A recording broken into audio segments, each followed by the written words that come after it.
बिस्मिल्लाहिर्रहमानिर्रहीम। अस्सलामु अलैकुम। Welcome back to my YouTube channel. Last lecture में हम लोगों ने अपना चैप्टर नंबर 1 कंप्लीट किया था। आज हम अपना chapter number 2 real and complex number start करते हैं। सबसे पहले real and complex number chapter में हम लोग देखते हैं कि हमारे पास रियल नंबर्स क्या होते हैं। रियल नंबर्स के लिए हमारे पास क्या है, we recall the following said before giving the concept of real numbers. तो सबसे पहले रियल नंबर्स को समझने के लिए हमें ज़रूरी है कि हम लोग कुछ सेट्स को देखते हैं। सबसे पहला है हमारे पास नेचुरल नंबर्स। नेचुरल नंबर्स में हमारे पास क्या है, the number 1, 2, 3 up to so on which we use for counting certain objects are called natural numbers or positive integers. The set of natural number is denoted by n. That is n equals to set 1, 2, 3 up to so on. अब इसमें हमारे पास क्या कह रहे हैं कि हमारे पास जो नंबर्स होते हैं, जो हमारे पास आता है 1, 2, 3 अप टू सो ऑन, यानी जितने भी आपने इनफाइनाइट टाइम्स नंबर ऐड करने हैं वो आप कर सकते हैं, लेकिन ये याद रखिएगा कि हमारे पास जो स्टार्टिंग नंबर है वो हमारे पास 1 होना चाहिए। तो हम लोग जो भी नंबर्स जब यूज़ करते हैं हम लोग उसको 1 से स्टार्ट करते हैं फॉर काउंटिंग सर्टेन ऑब्जेक्ट्स, यानी जैसे अगर हम लोग कोई काउंट भी करते हैं कोई चीज़ तो हमारे पास 1, 2, 3 से स्टार्ट होती है। तो ये हमारे पास क्या होते हैं, नेचुरल नंबर्स। और अगर इसको देखा जाए तो हमारे पास नंबर्स कहाँ से स्टार्ट हो रहे हैं, 1 से। 1 से हमारे पास नंबर स्टार्ट हो रहे हैं, तो ये सब हमारे पास पॉजिटिव नंबर्स हैं। इसमें हम लोग नेगेटिव नंबर्स नहीं ऐड करते, ये सब हमारे पास पॉजिटिव नंबर्स होते हैं, तो इसलिए हम इसको पॉजिटिव इंटीजर्स भी कहते हैं। The set of natural numbers is denoted bye n, यानी जब भी हम लोग नेचुरल नंबर्स को रिप्रेजेंट करेंगे तो हम लोग n यूज़ करेंगे। अब यहाँ हमारे पास जो सेट है, सेट में भी हमारे पास 1, 2, 3 up to so on values हैं। नेक्स्ट हमारे पास क्या है, होल नंबर्स। होल नंबर्स हमारे पास क्या है, if we include 0 in the set of natural numbers, the resulting set is the set of whole numbers denoted by w. That is w equals to 0, 1, 2 up to so on. अब इसमें वो हमें क्या कह रहे हैं कि हमारे पास जो सेट ऑफ नेचुरल नंबर्स था, जो हमारे पास 1 से स्टार्ट हो रहा था, 1, 2, 3 अप टू सो ऑन, उसमें अगर हम लोग 0 भी ऐड कर लें, यानी नंबर्स जो है उसको हम लोग स्टार्ट करते हैं 0 से, अब 0, 1, 2, 3, तो इसको हम लोग क्या कहते हैं, ये हमारे पास है होल नंबर्स। तो आपने ये याद रखना है कि जब भी हम लोग नंबर्स को 1 से स्टार्ट करें तो वो हमारे पास होंगे नेचुरल नंबर्स, और अगर हम लोग नंबर्स को 0 से स्टार्ट करेंगे तो वो हमारे पास होंगे होल नंबर्स। और होल नंबर्स को हम लोग रिप्रेजेंट करते हैं w के साथ, और यहाँ सेट में भी हमारे पास 0, 1, 2 and up to so on है। इसके साथ साथ अगर आपको कभी भी ये चीज़ आए कि हमारे पास पॉजिटिव इंटीजर्स क्या होते हैं, तो आपने हमेशा ये लिखना है कि हमारे पास जो नेचुरल नंबर्स होते हैं उन्हें हम पॉजिटिव इंटीजर्स कहते हैं, क्योंकि मेरे पास जो नेचुरल नंबर्स हैं वो 1 से स्टार्ट होते हैं। इसी तरह अगर मेरे पास होल नंबर की बात आए तो उसमें मेरे पास कोई पॉजिटिव इंटीजर नहीं होता, क्योंकि मेरे पास जो 0 होता है वो ना पॉजिटिव में ऐड होता है ना मेरे पास नेगेटिव में ऐड होता है। तो 0 की वजह से हम इसे पॉजिटिव इंटीजर नहीं कह सकते हैं। अब नेक्स्ट मेरे पास है इंटीजर्स। इंटीजर्स में मेरे पास क्या है, the set of integers consist of positive integer 0 and negative integer and is denoted by z, that is z equals to up to so on -3, -2, -1, 0, 1, 2, 3। तो यहाँ अगर हम लोग देखते हैं तो मेरे पास 1, 2, 3 भी है। 1, 2, 3 यानी मेरे पास नेचुरल नंबर है। इसके अलावा अगर मैं बात करती हूँ तो मेरे पास 0 भी है, 0 यानी होल नंबर्स आ गई है, और इसके अलावा मेरे पास -3 भी है। तो इसमें वो क्या कह रहे हैं कि हमारे पास द सेट ऑफ इंटीजर्स, यानी इंटीजर्स का जो हमारे पास सेट होता है, इसमें हमारे पास कुछ पॉजिटिव इंटीजर्स आते हैं। पॉजिटिव इंटीजर्स यानी नेचुरल नंबर जो हमारे पास 1, 2, 3 अप टू सो ऑन होते हैं। 0 आता है, 0 से अगर स्टार्ट किया जाए तो हमारे पास यानी होल नंबर्स हो गए। होल नंबर और कुछ नेगेटिव इंटीजर्स आते हैं। नेगेटिव इंटीजर्स का मतलब क्या होता है कि हमारे पास यहाँ पे नेगेटिव नंबर्स भी आएंगे, यानी -∞ टू इन्फिनिटी मेरे पास यहाँ पे जो वैल्यूज़ आएंगी उन्हें मैं क्या कहती हूँ, वो मेरे पास होते हैं इंटीजर्स। और इंटीजर्स जहाँ पे भी आपके पास आएंगे उसको आप रिप्रेजेंट करते हैं बाय z। तो यहाँ अगर मैं सेट में भी देखूँ तो सेट में मेरे पास क्या है कि यहाँ मेरे पास स्टार्टिंग में ऑल वैल्यूज़ हैं, यानी मैं माइनस में कोई भी वैल्यू ले सकती हूँ। इसके अलावा मैं -3, -2, -1 ले रही हूँ। यहाँ मेरे पास ये सब जो है ये मेरे पास है नेगेटिव इंटीजर्स। इसके अलावा मेरे पास 0 है। 0 का मतलब मेरे पास क्या है, 0 का मतलब है कि ये मेरे पास ना पॉजिटिव होता है ना नेगेटिव होता है। और मेरे पास कुछ पॉजिटिव इंटीजर्स हैं जो मेरे पास है 1, 2, 3 and up to so on. तो ये मेरे पास जो सारा पूरा सेट होता है इसको मैं कहती हूँ इंटीजर्स। तो ये चीज़ आपने याद रखनी है कि अगर मेरे पास कोई एक ऐसा सेट होगा जिसमें मेरे पास कुछ नेगेटिव वैल्यू होंगी और कुछ मेरे पास पॉजिटिव वैल्यू होंगी, तो उस सेट को मैं कहती हूँ कि ये मेरे पास है इंटीजर, क्योंकि मेरे पास इसमें नेगेटिव और पॉजिटिव दोनों वैल्यूज़ हैं। अब मेरे पास रियल नंबर्स का फर्स्ट टॉपिक है सेट ऑफ रियल नंबर्स। तो यहाँ मेरे पास इसमें क्या है, first we recall about the set of rational and irrational number. तो यहाँ सबसे पहले सेट ऑफ रियल नंबर्स को समझने के लिए हम रैशनल और इरेशनल नंबर्स को देखेंगे। सबसे पहले हमारे पास है रैशनल नंबर्स। रैशनल नंबर्स हमारे पास हैं all numbers of the form p divided by q where p and q are integer and q is not 0 are called rational number. The set of rational number is denoted by q। अब यहाँ मेरे पास वो क्या कह रहे हैं कि मेरे पास जो नंबर्स हैं, सब जो नंबर्स होंगे वो मेरे पास p डिवाइडेड बाय q की फॉर्म में आएंगे। अब p डिवाइडेड बाय q की फॉर्म मेरे पास क्या होती है, जैसे अगर मैं बात करती हूँ, मेरे पास होता है 1/2, मेरे पास होता है 3/4, 3/5। ये सब जो मेरे पास होते हैं, जो मेरे पास बाय की फॉर्म में आते हैं, यानी मेरे पास p भी कोई वैल्यू होती है और मेरे पास q में भी कोई वैल्यू होती है। जैसे मेरे पास होता है न्यूमिनेटर और मेरे पास होता है डिनोमिनेटर। तो ये मेरे पास क्या होते हैं, ये मेरे पास होते हैं रैशनल नंबर्स। अब इसमें उन्होंने क्या कहा है कि मेरे पास जो p एंड q है वो मेरे पास है इंटीजर्स। इंटीजर्स का जैसे मैंने आपको बताया था कि मेरे पास क्या है, इंटीजर्स में मेरे पास सब वैल्यूज़ आ सकती हैं, चाहे वो वैल्यू प्लस में हो, चाहे वो वैल्यू माइनस में हो, चाहे वो वैल्यू 0 हो। तो मेरे पास p और q में सब वैल्यू आ सकती है। लेकिन उन्होंने क्या कहा है कि मेरे पास जो q है, क्योंकि वो डिनोमिनेटर है तो उसमें 0 नहीं आना चाहिए। वो क्यों, क्योंकि मेरे पास है p डिवाइडेड बाय q। अगर मेरे पास q में 0 आ जाएगा तो p में कोई भी नंबर हो डिवाइडेड बाय 0 तो मेरे पास वो बन जाता है इन्फिनिटी। इसलिए उन्होंने ये रिस्ट्रिक्शन रखी है कि मेरे पास p एंड q में कोई भी इंटीजर आ सकता है, यानी पॉजिटिव वैल्यूज़ भी आ सकती हैं, नेगेटिव वैल्यूज़ भी आ सकती हैं और मेरे पास 0 भी आ सकता है। लेकिन मेरे पास q जो है उसमें मेरे पास 0 नहीं होना चाहिए। इसको मैं कहती हूँ ये मेरे पास है रैशनल नंबर्स। और मेरे पास उन्होंने क्या कहा है, the set of rational numbers जो होते हैं उसको मैं q से रिप्रेजेंट करती हूँ। अब यहाँ मेरे पास इसका जो सेट होता है इसको मैं किस तरह से रिप्रेजेंट करती हूँ। सबसे पहले मैंने यहाँ सेट में लिखा p डिवाइडेड बाई q, यानी जो मेरे पास रैशनल नंबर होते हैं उसको मैं p डिवाइडेड बाई q लिखती हूँ। और उन्होंने यहाँ क्या लिखा है कि मेरे पास जो p और q है बिलोंग्स टू, यानी वो मेरे पास जो p एंड q है वो मेरे पास बिलोंग करेंगे z से। z मेरे पास क्या था, इंटीजर्स, यानी p एंड q में कौन सी वैल्यू होगी, मेरे पास इंटीजर की वैल्यू होगी। अब ये जो साइन होता है ये मेरे पास होता है हैट का साइन, और हैट का साइन मेरे पास होता है एंड, इसको मैं कहती हूँ and.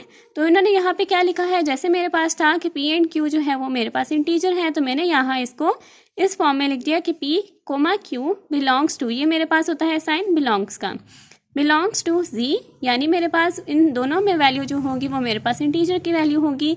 And q is not equal to 0, यानी q में मेरे पास जो वैल्यू है वो 0 नहीं होनी चाहिए। अब नेक्स्ट मेरे पास क्या है, इरेशनल नंबर।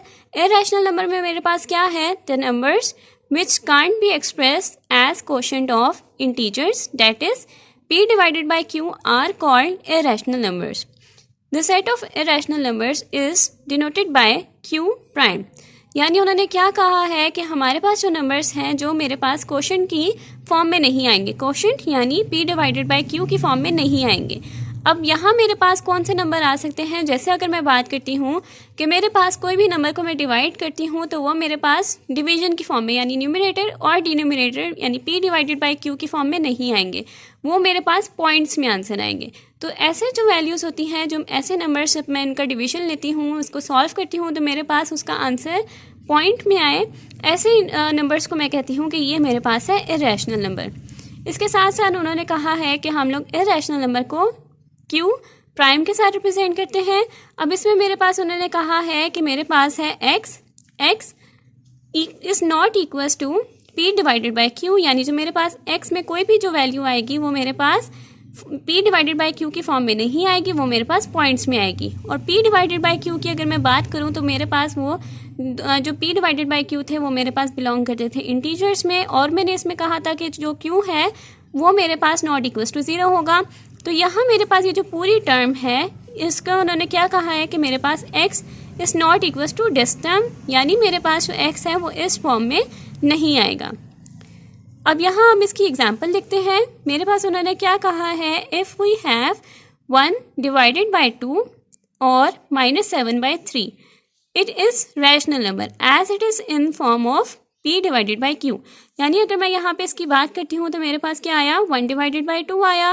1 डिवाइडेड बाई 2 अगर मेरे पास यहाँ कहीं पे भी आता है, यानी अगर मैं कहती हूँ 3 डिवाइडेड बाई 6, तो वो अगर मैं इसको सॉल्व करती हूँ तो वो मेरे पास आता है 1 डिवाइडेड बाई 2 की फॉर्म में। इसी तरह किसी भी वैल्यू को मैं सॉल्व करती हूँ तो मेरे पास यहाँ पे -7/3 आ जाता है। ये वैल्यू हमारे पास इसी तरह कैलकुलेटर में आती है, ये मेरे पास पॉइंट में वैल्यू नहीं आती। तो ये मेरे पास p, यहाँ p जो है वो 1 है, q मेरे पास है 2, और इसी तरह यहाँ जो p है वो है -7 और q है मेरे पास 3। तो ये मेरे पास क्या बना, ये दोनों मेरे पास बने रैशनल नंबर्स, क्योंकि ये मेरे पास p डिवाइडेड बाई q की फॉर्म में आया है। इसी तरह अगर मैं बात करती हूँ कि मेरे पास क्या है, मेरे पास है √2, √3, √5, या मेरे पास पाई या मेरे पास यहाँ पे e आए, तो मेरे पास इसकी वैल्यू अगर मैं कैलकुलेटर पे सॉल्व करती हूँ तो ये मेरे पास कभी भी p डिवाइडेड बाई 2 की फॉर्म में नहीं आती, बल्कि इसका आंसर जो है वो मेरे पास पॉइंट्स में आता है।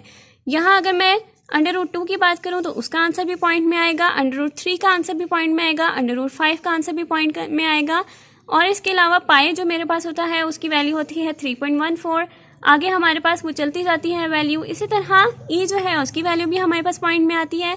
ये सब वैल्यूज़ जो है ये मेरे पास पॉइंट्स में आती हैं, और इसका आंसर मेरे पास p डिवाइड बाई q की फॉर्म में नहीं आता, तो ये मेरे पास है इरैशनल नंबर। अब नेक्स्ट मेरे पास उन्होंने क्या कहा है, the union of set of rational numbers and irrational numbers is known as the set of real numbers. अब इन्होंने यहाँ कहा है कि अगर मैं यहाँ पे इनका यूनियन लूँ, यूनियन यानी इन दोनों को मैं ज्वाइन करूँ, ज्वाइन यानी मैं रैशनल नंबर्स और इरैशनल नंबर्स को मैं ज्वाइन करती हूँ, तो मेरे पास ये क्या आता है, set of real numbers. Set of real numbers यानी मेरे पास q यूनियन q नॉट, मेरे पास ये सब आता है रियल नंबर्स, जिसको मैं r से रिप्रेजेंट करती हूँ। क्योंकि मेरे पास जो रियल नंबर्स होते हैं वो मेरे पास p डिवाइडेड बाई q की फॉर्म में भी आते हैं और मेरे पास पॉइंट की फॉर्म में भी आते हैं। तो मेरे पास रियल नंबर्स ऐसे नंबर्स होते हैं जो मेरे पास चाहे पॉइंट में आए, चाहे मेरे पास p डिवाइडेड बाई q की फॉर्म में आए, या जिस भी तरह से आए, तो मेरे पास वो सब मेरे पास होते हैं रियल नंबर्स, और रियल नंबर्स को मैं रिप्रेजेंट करती हूँ r से। अब यहाँ उन्होंने क्या कहा है, इसी को उन्होंने रिप्रेजेंट किया है कि मेरे पास यूनियन ऑफ रैशनल नंबर्स और इरैशनल नंबर्स इस तरह से रिप्रेजेंट करते हैं। r यहाँ जो है ये मेरे पास है रियल नंबर्स, q मेरे पास है रैशनल नंबर, ये जो u है ये मेरे पास होता है यूनियन का साइन, इसको मैं कहती हूँ ये मेरे पास है यूनियन का साइन, और ये मेरे पास है q नॉट मेरे पास होता है इरैशनल नंबर। तो यहाँ मेरे पास है r equals to q union q prime, तो ये मेरे पास क्या बना, ये मेरे पास इन सबको ऐड करूँगी तो मेरे पास बना रियल नंबर्स। इसी तरह से अगर मैं ये बात करती हूँ कि मेरे पास क्या है, q and q prime are both subset of r, यानी मेरे पास क्या है, मेरे पास r किस तरह से बनता है, रियल नंबर्स किस तरह से बनते हैं, मेरे पास q एंड q प्राइम को अगर मैं इकट्ठा करूं तो मेरे पास बनता है r। तो ये मैंने कह दिया कि मेरे पास q एंड q प्राइम जो है वो मेरे पास सबसेट हैं r के। और अगर मैं इसका इंटरसेक्शन निकालती हूँ, ये जो साइन होता है ये मेरे पास होता है इंटरसेक्शन का, अगर मैं इसका इंटरसेक्शन निकालती हूँ यानी q में और मेरे पास इंटरसेक्शन q प्राइम है, तो मेरे पास यहाँ पे नल साइड आता है। नल मेरे पास क्या हुआ, ये मेरे पास जो q है, q में मेरे पास आता है p डिवाइडेड बाई q, और इसी तरह q प्राइम जो है उसमें मेरे पास आती है पॉइंट्स की वैल्यू। इंटरसेक्शन मेरे पास तब आता है जब मैंने कोई भी चीज़ कॉमन लेनी होती है, जबकि मेरे पास यूनियन तब आता है जब मैंने इकट्ठा करना होता है। तो जब मैंने इकट्ठा करना होगा तो मैं यूनियन लगाती हूँ, जब मैंने कोई चीज़ कॉमन लेनी होगी तो मैं इंटरसेक्शन लगाती हूँ। इन दोनों में कॉमन कोई भी चीज़ नहीं आती, इसलिए मेरे पास यहाँ आ गया नल सेट। अब यहाँ मैं देखती हूँ, यहाँ मेरे पास एक डायग्राम है जिसमें मेरे पास क्या है, कुछ सर्कल्स बने हुए हैं। सबसे पहले मैं इनर सर्कल यानी n को देखती हूँ। n में मेरे पास कौन से नंबर थे, n में मेरे पास नंबर्स जो थे वो स्टार्ट हो रहे थे 1 से, तो मेरे पास 1 2 3 अप टू सो ऑन वो सब मेरे पास होते हैं नेचुरल नंबर। अगर मैं यहाँ पे 0 ऐड कर दूँ, यानी इन नेचुरल नंबर से पहले 0 ऐड कर दूँ, तो मेरे पास ये बन जाता है होल नंबर। अब होल नंबर जो है ये मैंने क्या कह दिया कि n अंदर है, इसमें मैंने जब 0 ऐड किया तो वो मेरे पास बन गया होल नंबर। तो ये मेरे पास क्या हुआ कि n जो है वो सबसेट है यहाँ पे w का। इसी तरह अगर मैंने कुछ नेगेटिव इंटीजर्स यानी -3, -2, -1 इन सबको भी ऐड कर दिया होल नंबर के अंदर, तो मेरे पास वो सब क्या बन गए, वो मेरे पास बन गए इंटीजर्स। तो मेरे पास क्या हुआ कि मेरे पास यहाँ पे n जो था वो सबसेट था w का, और w जो है वो सबसेट है z का। इसी तरह अगर मेरे पास यहाँ पे जो z है उसमें मेरे पास था कुछ नेगेटिव नंबर 0 था और मेरे पास कुछ पॉजिटिव नंबर भी थे। अगर मैं बात करती हूँ कुछ ऐसे नंबर्स जो मेरे पास होंगे पॉइंट्स की फॉर्म में, या मेरे पास मैं अगर बात करती हूँ p/q की फॉर्म में, तो मेरे पास यहाँ क्या आ गया, रैशनल नंबर्स। रैशनल नंबर्स मेरे पास आ गया कि अगर मैंने इस z में मेरे पास क्या था, -3, -2, -1, 0, 1, 2, 3, उसमें मैंने p/q भी ऐड कर दिया, यानी कोई ऐसे नंबर जो p/2 की फॉर्म में है वो भी मैंने ऐड कर दिए। तो ये मेरे पास क्या बन गया, मेरे पास कुछ रैशनल नंबर्स भी आ गए इसकी लिस्ट में। इसी तरह मैंने ये कहा था कि मेरे पास जो q होता है वो मेरे पास सबसेट होता है रियल नंबर का। वो मेरे पास क्यों, क्योंकि मेरे पास जो रियल नंबर होते हैं वो मेरे पास इस q से बनते हैं। q में मैंने कुछ इरेशनल नंबर्स भी ऐड कर लिया, तो मेरे पास क्या बना, मेरे पास ये बन गए r यानी मेरे पास यहाँ पे बन गया ये रियल नंबर्स। तो मेरे पास यहाँ क्या आया, मेरे पास आया n is a subset of w, w is a subset of z, z is a subset of rational numbers, and rational number is a subset of real numbers. इसके साथ ही हमारी आज की वीडियो यहाँ तक कंप्लीट होती है। अगर आपको मेरी आज की वीडियो पसंद आई हो तो मेरी वीडियो को लाइक करें, मेरे चैनल को सब्सक्राइब करें और साथ में बने बेल आइकन को भी प्रेस करें ताकि आपको मेरी नेक्स्ट आने वाली वीडियो की नोटिफिकेशन आसान मिलती रहे। आज के लिए बस इतना ही। अल्लाह हाफिज़।